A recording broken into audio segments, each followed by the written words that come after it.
Services में use कर सकता था, यूके को ये सारे पैसों से कर्जा रीपे करना पड़ गया ताकि कोल और स्टील प्रोडक्शन को कंट्रोल में रखा जाए। वॉर में एस्टिमेट किया जाता है कि 35 मिलियन से ज्यादा लोगों की जान चली गई थी। के कल्चर और इंडस्ट्रीज के लिए ज्यादा रेस्ट्रिक्टिव थे। मुताबिक ब्रिटिशर्स ने इंडिया से अपने 190 साल के राज में $45 ट्रिलियन लूटे।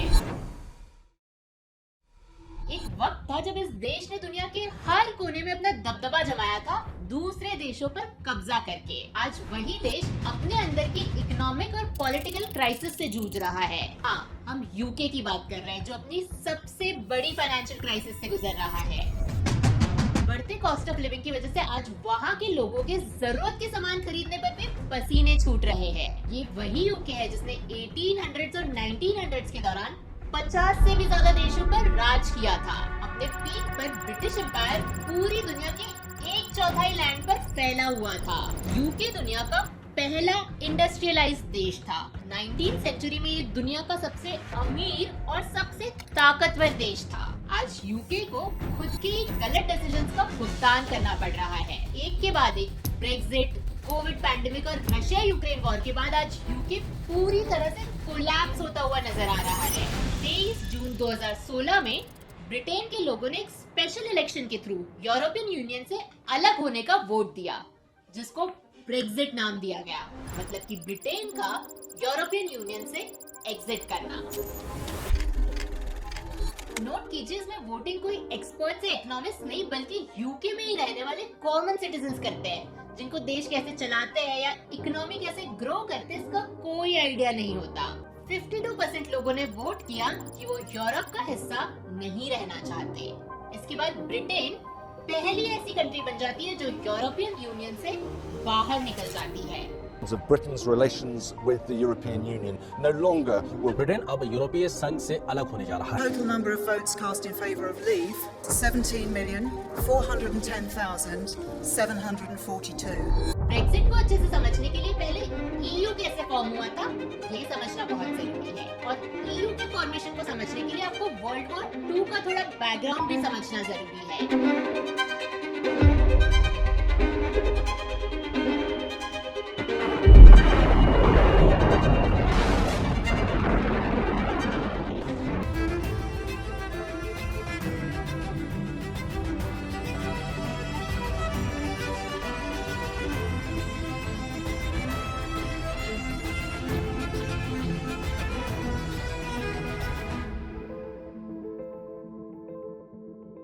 सितंबर 1, 1939 को वर्ल्ड वॉर 2 स्टार्ट हुआ था, और ये वॉर हिस्ट्री का सबसे बड़ा वॉर था। आपको ये जानकर शौक लगेगा कि इस वॉर में एस्टिमेट किया जाता है कि 35 मिलियन से ज्यादा लोगों की जान चली गई थी। ये वॉर इतना बड़ा था कि ये 6 साल तक चला और 8 मई 1945 को जाके खत्म हुआ। इस वॉर की शुरुआत जर्मनी ने की थी। हिटलर के राज में जर्मनी ने यूरोप के अलग अलग देशों पे कब्जा करना शुरू किया। पोलैंड पर जब उन्होंने अटैक किया तो ब्रिटेन और फ्रांस ने जर्मनी के खिलाफ वॉर डिक्लेयर कर दिया। ब्रिटेन और फ्रांस के सपोर्ट में यूएसए, रशिया और चाइना जैसी कंट्रीज भी आई, और जर्मनी को सपोर्ट करने के लिए इटली और जापान आए। कहने के लिए तो जर्मनी हमारे देश के राजस्थान स्टेट जितना ही है, पर इसने इस वॉर में इतनी तबाही मचाई कि हम सोच भी नहीं सकते। इस वॉर में कुल मिला के 30 कंट्रीज इन्वॉल्व हुई, और इस वॉर में इतना नुकसान हुआ कि सारी यूरोपियन कंट्रीज की इकोनॉमी जमीन पर आ गई। इस वॉर के बाद यूरोपियन कंट्रीज को 2 प्रॉब्लम रियलाइज हुई। पहली ये कि इनको अपने बॉर्डर्स को प्रोटेक्ट करना बहुत जरूरी है, पर ये सारी कंट्रीज इतनी छोटी छोटी हैं कि अगर इन सब कंट्रीज को अपनी बॉर्डर्स प्रोटेक्ट करने के लिए मिलिट्री लगानी पड़ी तो ये सारी कंट्रीज के लिए बहुत एक्सपेंसिव हो जाएगा। और दूसरी, अगर कोई हंगरी जैसी कंट्री जो कि चारों तरफ से जमीन से घिरी हुई है और इसका किसी भी ओशन से कोई डायरेक्ट एक्सेस नहीं है, इसको अगर ओशन के थ्रू यूरोप से बाहर ट्रेड करना है तो इसे ऑस्ट्रिया और जर्मनी से होकर गुजरना होगा, और ऑस्ट्रिया और जर्मनी को भी टैक्स पे करना होगा, और इन दोनों कंट्रीज के रूल्स और रेगुलेशंस और पेपर वर्क भी फॉलो करने होंगे। तो इन सारी दिक्कतों को देखते हुए 1951 में यूरोप की 6 countries Belgium, Germany, France, Italy, Luxembourg और नेदरलैंड्स ने ट्रीटी ऑफ रोम के through European coal and steel community establish की। इसका मेन मोटिव था कि कोल और स्टील प्रोडक्शन को कंट्रोल में रखा जाए ताकि बाकी यूरोपियन कंट्रीज स्पेशली फ्रांस और जर्मनी आपस में वॉर ना करे, पीस बनी रहे और कोई भी कंट्री अकेली उन रिसोर्सेज का मिसयूज ना करे। European coal and steel community की सक्सेस को देखते हुए 1957 में ट्रीटी ऑफ रोम साइन की गई और यूरोपियन इकोनॉमिक कम्युनिटी EEC को एस्टैब्लिश किया गया, जिसका स्कोप 1951 में एस्टैब्लिश हुई European coal and steel community से काफी वाइड था। क्योंकि European coal and steel community सिर्फ कोल और स्टील तक सीमित थी, पर EEC के फॉर्मेशन के बाद ये 6 फाउंडिंग कंट्रीज कोई भी गुड्स या सर्विस फ्रीली ट्रेड कर सकते थे बिना कोई एक्स्ट्रा टैक्स या कस्टम ड्यूटी पे किए। और EEC की वजह से सारी मेंबर कंट्रीज के सिटीजन्स को बिना वीजा या रेस्ट्रिक्शंस के एक देश से दूसरे देश में जाने, रहने और काम करने का फ्रीडम मिलता था। इन कंट्रीज की ग्रोथ को देखते हुए धीरे धीरे और भी देश जुड़ने लगे, जैसे 1973 में डेनमार्क, आयरलैंड और यूनाइटेड किंगडम इसमें जुड़ गए, 1981 में पोर्चुगल और स्पेन, 1986 में ऑस्ट्रिया, फिनलैंड और स्वीडन, और इसके बाद बची हुई कंट्रीज भी जुड़ने लगी और ऐसे 1992 में यूरोपियन यूनियन फॉर्म हुआ। अब इस यूनियन का स्कोप ट्रेड और इकोनॉमिक्स तक सीमित नहीं था, इसमें फॉरेन पॉलिसी, पॉलिटिकल इश्यूज और सोशल इंटीग्रेशन पर भी फोकस किया गया। इस तरह दुनिया के सबसे ताकतवर यूनियन में से एक यूरोपियन यूनियन का फॉर्मेशन हुआ और आज इस यूनियन में कुल मिला के 27 देश हैं और इन 27 देशों को काफी सारे फायदे हुए। पहला फायदा, अब कोई देश, मान लो जर्मनी, अपना प्रोडक्ट स्पेन में बेचना चाहती है तो उसे कोई एक्स्ट्रा टैक्स, कस्टम ड्यूटी या पेपर वर्क नहीं लगेगा। दूसरा, अगर कोई स्विट्जरलैंड में रहता है और मान लो फ्रांस में रोज जॉब करने जाता है तो उसको परमिट या वीजा नहीं लगेगा। और तीसरा, अगर माल्टा जैसी छोटी कंट्री को इंडिया के साथ इंडिविजुअली कोई ट्रेड डील करनी है तो इंडिया को ज्यादा बेटर डील मिलेगी और उसका अपर हैंड होगा, क्योंकि इंडिया का मार्केट बहुत बड़ा है और पॉपुलेशन ज्यादा है, तो नेचुरली माल्टा का बार्गेनिंग पावर कम हो जाएगा। लेकिन अगर माल्टा पूरे यूरोपियन यूनियन के साथ मिलकर ट्रेड डील नेगोशिएट करे तो सिचुएशन काफी अलग होगी। इसलिए जब EU के साथ ट्रेड डील होती है तो इंडिया को भी थोड़ा झुकना पड़ता है, क्योंकि उसके सामने एक पावरफुल यूनियन होता है जो कि यूनाइटेड टर्म्स पर नेगोशिएट करता है। इंडिविजुअली इनका इतना नेगोशिएशन पावर नहीं होता, पर क्योंकि ये EU का पार्ट है और EU के पास बहुत बड़ा मार्केट है तो ये EU के कलेक्टिव स्ट्रेंथ का फायदा उठा के खुद के लिए बेटर डील्स नेगोशिएट कर सकते हैं। लेकिन जब यूरोपियन कंट्रीज को EU से इतना बेनिफिट हो रहा था और काफी सारी कंट्रीज जैसे सर्बिया, मॉन्टेनेग्रो, बोस्निया हर्जेगोविना और यूक्रेन यूरोपियन यूनियन का पार्ट बनना चाहती थी, वहीं UK यूरोपियन यूनियन से बाहर क्यों निकल गया? दरअसल छोटी और वीक कंट्रीज को तो यूरोपियन यूनियन का पार्ट रहकर बेशक फायदा हो रहा था, लेकिन UK जो कि एक स्ट्रॉन्ग इकोनॉमी है, उनको लग रहा था कि उनको EU का पार्ट रहकर कोई खास फायदा नहीं हो रहा है। जैसे कि अगर हम यूरोपियन यूनियन के बजट में UK के कंट्रीब्यूशन के बारे में बात करें तो UK को यूरोपियन यूनियन में सबसे ज्यादा कंट्रीब्यूशन करने वाले देशों में से गिना जाता है और ये काफी बड़ा मुद्दा बना ब्रेक्जिट के वक्त, जिसकी वजह से UK के लोगों ने ब्रेक्जिट को सपोर्ट किया। अगर हम 2015 में EU के बजट में UK का कंट्रीब्यूशन देखें तो वो लगभग 17.8 बिलियन पाउंड्स था। ये वो अमाउंट था जो UK को EU को देना पड़ता कुछ रिबेट और एडजस्टमेंट से पहले, और रिबेट और बाकी एडजस्टमेंट्स को कंसीडर कर लिया तो UK का नेट कंट्रीब्यूशन 8.5 बिलियन पाउंड्स था, जिसकी वजह से UK को लगता था कि उनको बाकी कंट्रीज के मुकाबले बहुत ज्यादा कंट्रीब्यूट करना पड़ रहा है, उनका फायदा उठाया जा रहा है। देखा जाए तो UK का कंट्रीब्यूशन EU बजट में हाई था, लेकिन सबसे ज्यादा भी नहीं था।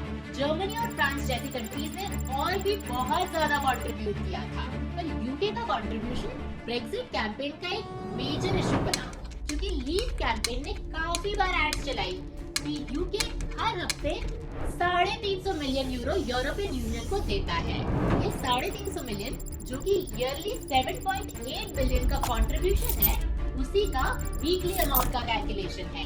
ये ये क्लेम बाद में गलत साबित हुआ क्योंकि ये ग्रॉस कंट्रीब्यूशन था और इसमें रिबेट और ईयू का यूके में ही लगाया हुआ पैसा कंसिडर नहीं किया गया। पर ये कंट्रीब्यूशन उस वक्त ब्रेक्जिट डिबेट्स में सेंट्रल पॉइंट बना हुआ था और यूके को लग रहा था कि यूरोपियन यूनियन उनको लूट रहा है। पर ये थोड़ी अजीब बात है कि यूके ने अपनी हिस्ट्री में जो भी किया उसके बाद अब उनको लगने लगा था कि उनको कोई लूट रहा है। जो ब्रिटिश एम्पायर एक वक्त पर दुनिया के 1/4 हिस्से पर फैला हुआ था, उनको लग रहा था कि उन पे कोई राज कर रहा है। उन्होंने 23 जून 2016 जब यूके ने ईयू से अलग होने के लिए वोट किया, इसको इंडिपेंडेंस डे की तरह सेलिब्रेट किया। This means that the UK has voted to leave the European Union. वैसे अगर इंडिया की बात करें तो 1700s में वर्ल्ड इकोनॉमी में सिर्फ इंडिया का शेयर 27% था। यूरोप के सारे देश मिला लो तो उससे भी ज्यादा शेयर सिर्फ इंडिया का था और ब्रिटिशर्स के राज में इंडिया का शेयर कम होकर 3% पहुंच गया ग्लोबल इकोनॉमी में। इंडिया एक बहुत बड़ा इंडस्ट्रियल नेशन था ब्रिटिशर्स के आने से पहले। इकोनॉमिस्ट उत्साह पटनायक के मुताबिक ब्रिटिशर्स ने इंडिया से अपने 190 साल के राज में 45 ट्रिलियन डॉलर लूटे और यूके की आज की खुद की जीडीपी सिर्फ 3 ट्रिलियन डॉलर की है। तो वहीं अगर आज इंडिया की जीडीपी देखें तो वो करीब 4 ट्रिलियन डॉलर की है। अच्छा, वैसे जब हम बोलते हैं कि ब्रिटिशर्स ने इंडिया पे राज किया तो वो ब्रिटिशर्स एग्जैक्टली कहाँ के हैं? इंग्लैंड, ब्रिटेन या यूके? और इन तीनों में फर्क क्या है? देखिए, यूरोप का ये एरिया है ब्रिटिश आइल्स। इसमें 2 आइलैंड्स हैं, आयरलैंड और ग्रेट ब्रिटेन। आयरलैंड में 2 कंट्रीज हैं, एक है नॉर्दर्न आयरलैंड और दूसरी रिपब्लिक ऑफ आयरलैंड। और ग्रेट ब्रिटेन में 3 कंट्रीज हैं, इंग्लैंड, स्कॉटलैंड और वेल्स। और इस ग्रेट ब्रिटेन ने इंडिया पे राज किया था। और अगर ग्रेट ब्रिटेन में नॉर्दर्न आयरलैंड भी मिला दो तो ये है यूनाइटेड किंगडम, जिसने यूरोपियन यूनियन से एग्जिट कर लिया है। और ये जो रिपब्लिक ऑफ आयरलैंड है ये अभी भी यूरोपियन यूनियन का ही पार्ट है।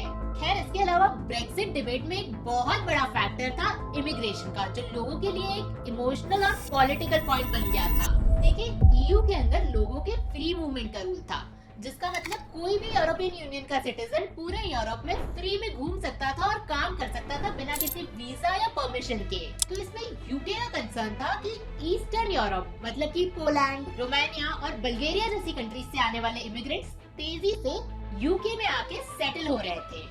2004 में जहां यूके के बाहर से आई हुई पॉपुलेशन 9% थी, वहीं 2022 में वो 16% हो चुकी थी। और इतने सारे लोगों के आने की वजह से यूके को लग रहा था कि यूके की हेल्थ केयर और इंफ्रास्ट्रक्चर पर प्रेशर पड़ेगा और बाहर से सस्ता मैन पावर आएगा तो वहाँ के लोकल लोगों की जॉब्स चली जाएगी। इसके अलावा एक इमोशनल एस्पेक्ट भी था कि इमिग्रेशन की वजह से ब्रिटिश आइडेंटिटी और कल्चर धीरे धीरे खत्म हो रहे थे, शायद वैसे ही जैसे उन्होंने इंडिया और बाकी देशों को कॉलोनाइज करके किया था। यूके के यूरोपियन यूनियन से अलग होने में कुछ agenda driven social media campaigns और एडवर्टीजमेंट्स का भी हाथ रहा। जो पॉलिटिकल पार्टीज ये चाहते थे कि यूके यूरोपियन यूनियन से अलग हो जाए, उन्होंने सोशल मीडिया को हथियार की तरह यूज किया। बेसिकली इसमें सोशल मीडिया के जरिए लोगों को मैनिपुलेट किया गया और कुछ स्पेसिफिक लोगों को फेक न्यूज और गलत इंफॉर्मेशन पहुंचाई गई। जैसे ब्रेक्जिट से उन्हें क्या फायदा है और अगर ब्रेक्जिट नहीं हुआ तो उन्हें और उनकी फैमिलीज को क्या क्या नुकसान होगा, ऐसी गलत न्यूज फैलाई गई। इन सब में कैम्ब्रिज एनालिटिका का भी नाम आया था, जो एक डेटा एनालिटिक्स फर्म है और जो लोगों का डेटा कलेक्ट करती है। इनके ऊपर एलिगेशन ये है कि इन्होंने लोगों के पर्सनल डेटा का यूज किया, उनकी लाइक्स, डिसलाइक्स और प्रेफरेंसेस समझी और उसके हिसाब से अलग अलग तरह के लोगों को अलग अलग तरह की टारगेटेड एड्स दिखाई गई। जैसे कि ये एड उन्होंने उन लोगों को दिखाई जो यूके में होने वाले इमिग्रेशन के अगेंस्ट है। उनको बताया गया कि अगर यूके ईयू का पार्ट रहा तो टर्की के 7 करोड़ लोग यूके में आके बस जाएंगे, जबकि टर्की ईयू का पार्ट भी नहीं है। जो यंग पॉपुलेशन जॉब्स को लेकर हमेशा वरीड रहती है, वो ये ऐड दिखाई गई। इसमें कहा गया कि यूरोपियन यूनियन उन्हें उस तरह के इनोवेशंस करने से रोक रहा है जो नए जॉब्स क्रिएट करती है और उनकी इकोनॉमी को बढ़ाती है। अब कुछ एड्स ऐसी भी थी जिसका कोई सेंस भी नहीं बनता था। जरा इस ऐड को देखिए। यहाँ ये बताया जा रहा है कि यूरोपियन यूनियन हमारे कपा मतलब कि एक स्लैंग है चाय के कप के लिए, इसको खत्म करना चाहता है।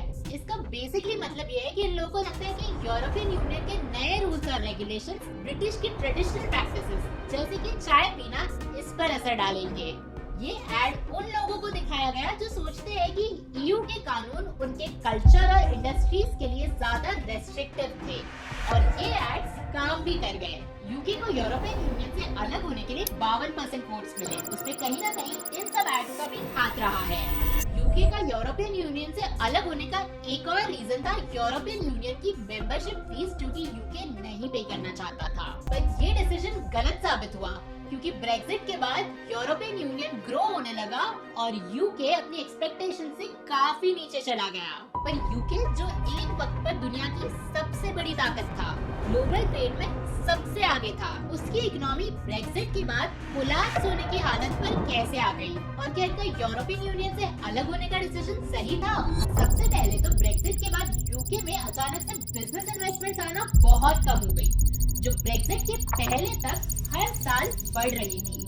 और अगर किसी कंट्री में बिजनेस इन्वेस्टमेंट्स आती है तभी वो ग्रो कर सकती है। तो यूके के लिए ये बहुत खराब सिचुएशन है। पर अब ब्रेक्सिट के बाद कोई यहाँ इन्वेस्ट नहीं करना चाहता क्योंकि ब्रेक्सिट के बाद कोई यूके के बारे में श्योर नहीं है। इन्वेस्टर्स यूके के फ्यूचर के बारे में अनसर्टेन फील करते रहे हैं और इन्वेस्ट करने से बचते रहे हैं। ब्रेक्सिट के बाद से 5 साल के अंदर बिजनेस इन्वेस्टमेंट्स 25% ड्रॉप हो गई। अगर बाकी सारी G7 कंट्रीज देखेंगे तो सब में बिजनेस इन्वेस्टमेंट हर साल बढ़ रही है। सिर्फ यूके ही ऐसी कंट्री है जहाँ इन्वेस्टमेंट ग्रोथ कम हो रही है और ये सिर्फ एक सेक्टर में नहीं, manufacturing, non manufacturing production, business service, professional service, consumer service, हर जगह ग्रोथ कम हो रही है। इसके अलावा प्रॉब्लम ये हुई कि पहले ईयू के बाकी पार्ट्स में रहने वाले वर्कर्स यूके में आके जॉब करते थे, पर ब्रेक्सिट के बाद अब उनको वर्क वीजा और परमिशंस लगते हैं यूके में जॉब करने के लिए, जिसकी वजह से डॉक्यूमेंटेशन बढ़ गया और चीजें काफी डिले हो रही हैं। प्लस अब लोग यूके में वर्क वीजा अप्लाई करने की बजाय यूरोपियन यूनियन में अप्लाई करना प्रेफर करते हैं क्योंकि यहाँ पे इनके पास 27 कंट्रीज में जॉब ढूंढने का ऑप्शन होता है। तो अब कोई यूरोप में जॉब करना चाहता है तो उनके लिए यूके सेकेंड प्रेफरेंस बन गया है। ऊपर से जो लोग यूके में वर्किंग है उनमें से भी कई लोग लंबे अरसे से बीमार रहने की वजह से जॉब्स छोड़ रहे हैं। यूके में जहाँ 4 करोड़ 16 लाख लोग वर्किंग एज के हैं, उसमें से 25 लाख यानी कि 6% लोग लॉन्ग टर्म सिकनेस की वजह से जॉब नहीं कर रहे। ये 6% का रेट पिछले 18 साल का हाईएस्ट रेट है और 1 करोड़ से ज्यादा लोग लॉन्ग टर्म सिकनेस का शिकार है। यूके के हॉस्पिटल्स में नर्सेस की भी शॉर्टेज हो रही है। इसकी वजह से hospital nurses, construction workers, social care और से कई सारे सेक्टर्स में लेबर शॉर्टेज हो गई है क्योंकि बाहर से लोग आना बहुत कम हो गए हैं। कोविड खत्म होने के बाद सारी कंट्रीज में लोग फिर से वर्कफोर्स में आने लगे और जॉब्स ढूंढने लगे, पर उस वक्त भी यूके में वर्कर्स कम ही हो रहे थे। पर यहाँ पर यूके की प्रॉब्लम्स बस शुरू ही हुई थी क्योंकि 2020 में कोविड आया और यूके ने काफी सारा अमाउंट रिलीफ पैकेजेस में स्पेंड किया।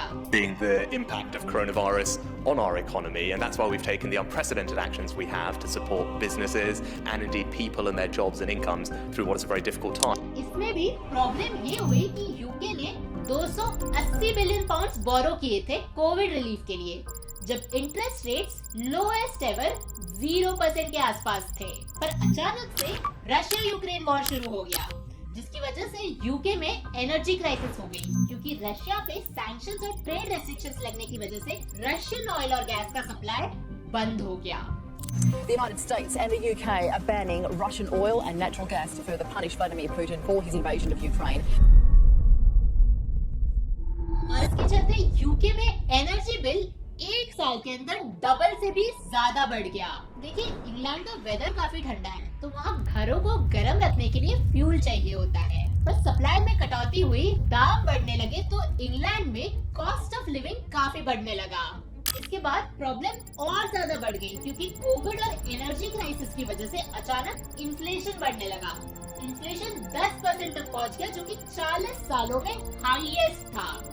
अब इन्फ्लेशन को कंट्रोल करने के लिए गवर्नमेंट ने इंटरेस्ट रेट्स बढ़ा दिए और बढ़ते इंटरेस्ट रेट्स की वजह से यूके का डेट रीपेमेंट जो पहले 40 बिलियन पाउंड पर ईयर के आसपास था वो अचानक 100 बिलियन पाउंड्स तक पहुंच गया। और ये जो हर साल एडिशनल 60 बिलियन पाउंड्स का पेमेंट है, ये इतना बड़ा है, इसका अंदाजा आप इस बात से लगा सकते हो कि ये पूरे यूके के डिफेंस बजट जितना बड़ा है। और इसकी वजह से यूके जो ये सारा पैसा डिफेंस, हेल्थ केयर और पुलिस इन सब सर्विसेज में यूज कर सकता था, यूके को ये सारे पैसों से कर्जा रीपे करना पड़ गया।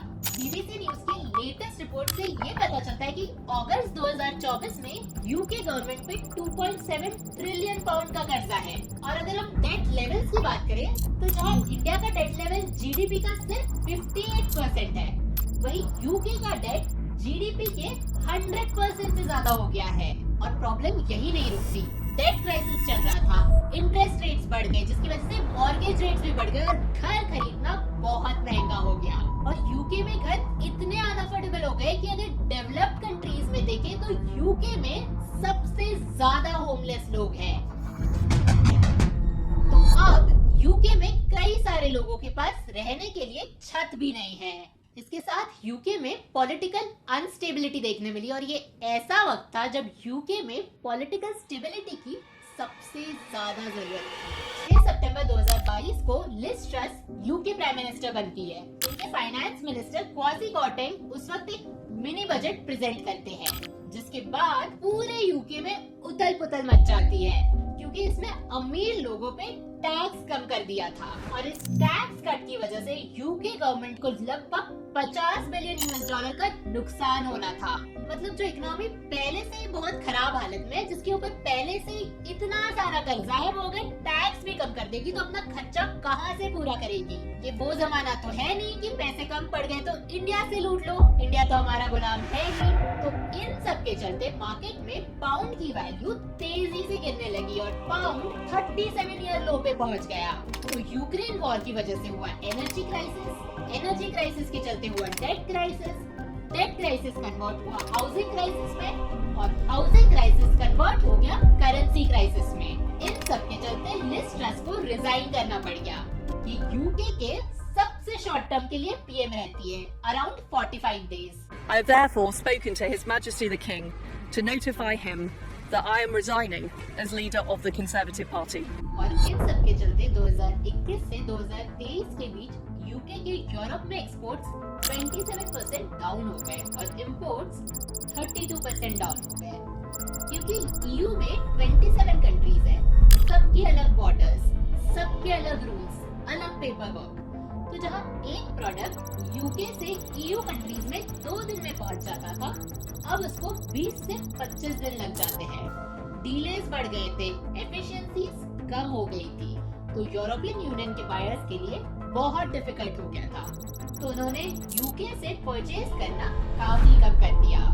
इनफैक्ट जब 2016 में वोटिंग हुई थी और रिजल्ट आया कि यूके यूरोपियन यूनियन से एग्जिट करेगा, तो यूके की करेंसी पाउंड 10% डाउन हो गई थी। करेंसी डेप्रिसिएशन की वजह से इंपोर्ट्स महंगे हो जाते हैं, लेकिन ये एक्सपोर्ट्स बढ़ाने के लिए बेनिफिशियल होता है, क्योंकि जब एक देश की करेंसी डेप्रिशिएट होती है तो उसकी वैल्यू दूसरे देशों की करेंसीज के मुकाबले कम हो जाती है। मतलब अगर किसी फॉरेन बायर को उस देश के गुड्स खरीदने हो तो उनको ये गुड्स सस्ते पड़ते हैं, तो दूसरे देश आपसे गुड्स खरीदना पसंद करते हैं, जो कि आपकी कंट्री के लिए बेनिफिशियल होता है। पर यूके के केस में करेंसी 10% डेप्रिशिएट होने के बाद भी इनके एक्सपोर्ट्स नहीं बढ़े और इंपोर्ट्स महंगे हो गए। इस वजह से इन्फ्लेशन बढ़ गया और चीजें और महंगी हो गई। और प्रॉब्लम्स यहीं खत्म नहीं होती, यूके में टैक्सेस भी बड़ी तेजी से बढ़ रहे हैं। अगर हम tax revenue as a percentage of GDP देखें तो वो कंटिन्यूअसली बढ़ते जा रहा है। आज की तारीख में ये टैक्स बर्डन वर्ल्ड वॉर 2 के बाद का हाईएस्ट है। मतलब पिछले 70 सालों में इतना हाई टैक्स कभी नहीं रहा। अब क्योंकि यहाँ पे टैक्सेस भी बहुत ज्यादा है और कर्जा भी बहुत ज्यादा है, तो टैक्सेस और कर्जा दोनों और बढ़ाना मुश्किल है। और टैक्सेस या डेट बढ़ाए बिना अगर इकोनॉमी को ग्रो करना है तो वो तब हो सकता है जब उस कंट्री की प्रोडक्टिविटी बढ़ रही हो। मतलब काम उतने ही घंटे हो रहा है पर एफिशिएंसी और प्रोडक्टिविटी बढ़ गई है, तो आउटपुट ज्यादा आ रहा है। ये टेक्नोलॉजी का यूज करके हो सकता है। पर 2008 की फाइनेंशियल क्राइसिस के बाद से यूके की प्रोडक्टिविटी स्टैग्नेंट हो चुकी है, जो 1970 से राइजिंग ट्रेंड पे थी। और यूके की प्रोडक्टिविटी सारी मेजर इकोनॉमीज की प्रोडक्टिविटीज में लोएस्ट है, क्योंकि यहाँ पे इन्वेस्टमेंट्स बहुत कम हो रही है। 19th सेंचुरी तक यूके, इंडिया और बाकी सारे देशों को लूटकर वर्ल्ड का सबसे एडवांस्ड और अमीर देश बन गया था। पर आजादी के सिर्फ 75 साल के अंदर 2022 में इंडिया ने यूके को पीछे छोड़ दिया और दुनिया की 5th लार्जेस्ट इकोनॉमी बन गया, जिसकी वजह से यूके 6th रैंक पर पहुंच गया। और पीडब्ल्यूसी के प्रोजेक्शंस के हिसाब से 2050 तक इंडिया 2nd रैंक तक पहुंच जाएगा, जबकि यूके का रैंक और डाउन होकर 10th तक पहुंच सकता है। जनवरी 11, 2024 को कैम्ब्रिज इकोनोमेट्रिक्स की एक रिपोर्ट पब्लिश होती है, जिसका जिक्र करते हुए लंदन के मेयर बताते हैं कि यूके के यूरोपियन यूनियन से अलग होने की वजह से यूके में काफी इकोनॉमिक अनस्टेबिलिटी हुई है। इस रिपोर्ट के हिसाब से ब्रेक्जिट की वजह से यूके इकोनॉमी को 140 बिलियन पाउंड्स का नुकसान हुआ और यूके में टोटल 2 मिलियन जॉब कम हो गई। और इन्होंने ये प्रेडिक्ट किया है कि चीजें और खराब ही होने वाली है। 2035 तक यूके की इकोनॉमी से 300 बिलियन पाउंड्स वाइप ऑफ हो सकते हैं। सितंबर 2023 में यूके की 2nd biggest city Birmingham bankruptcy declare कर देती है। और बर्मिंघम अकेली ऐसी सिटी नहीं है जो बैंक्रप्सी डिक्लेयर करती है। बर्मिंघम सिटी यूके की सबसे ज्यादा कर्जे में रहने वाली सिटी है। बर्मिंघम सिटी पर टोटल 2.9 बिलियन यूरो का डेट है। इसी कारण बर्मिंघम सिटी की काउंसिल ने स्ट्रीट लाइट और वाटर कनेक्शन पर भी कट लगा दिए थे। और ये सिर्फ एक सिटी नहीं है, स्लोडाउन की वजह से कई सारे सिटीज जैसे बर्मिंघम, नॉटिंघम और वोकिंगबोरो बैंक्रप्सीज डिक्लेयर कर रही है, क्योंकि ओवरऑल कंट्री स्लोडाउन में। तो जो funding central government in local governments को देती है, उसमें हर साल कटौती हो रही है। इसका मतलब ये है कि लोकल गवर्नमेंट काउंसिल्स को खुद के रेवेन्यू पर ज्यादा डिपेंडेंट रहना पड़ रहा है। जब एक देश अपने आप से लड़ता है तो उसके साथ सिर्फ उसका नहीं, पूरी दुनिया का लैंडस्केप बदल सकता है। यूके का ये क्राइसिस सिर्फ एक देश का मसला नहीं, बल्कि वार्निंग है हम सब के लिए। यूके ने कभी दुनिया के कई हिस्सों पर राज किया, पर आज वही देश अपनी खुद की इकोनॉमी नहीं संभाल पा रहा। यूके के एक्सपोर्ट इंपोर्ट कम हो गए, इकोनॉमी श्रिंक हो रही है, लोगों के पास रहने के लिए घर नहीं है, टैक्सेस और कर्जा आसमान छू रहा है। अब ये देखना है कि आने वाले समय में यूके इस क्राइसिस से कैसे उभर पाता है और क्या नई डायरेक्शन लेता है।